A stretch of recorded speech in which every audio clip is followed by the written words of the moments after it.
Johan had lived in Argentina at least 40 years now.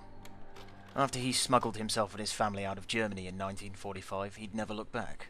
So he told everybody who asked, at least. The truth was, ever since he'd abandoned his post at the Dachau concentration camp, he'd had plenty of time to think about the things he'd done. In his youth, he wouldn't even wince or think twice about closing the large iron door on the gas chamber, and he'd even joked to his fellow guardsmen about it. Why did they always scratch on the wall? Do they think it'll help? He may have bought into the idea that Jews were subhuman, if he'd had the time to think for himself back then. Alas, he had other people to do the thinking for him, and they told him the death of Untermensch was funny. So he laughed along with them. That was a long time ago.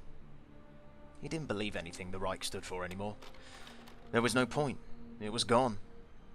History had decided that his nation's ideology was evil, and that he should pay for his crimes. He'd just done what he was told, and he was told at the time it was the right thing to do. How could they have been wrong? All those people in Nuremberg were wrong? Of course they were. They all were. Germans, Russians, Americans, British. All wrong and right simultaneously. He'd played all this over in his head across 40 years while he'd watched the world change around him. Now he could really see what he believed for what it was. It was something as potentially innocuous as a set of ideas. And the only reason history remembered it poorly was because it lost.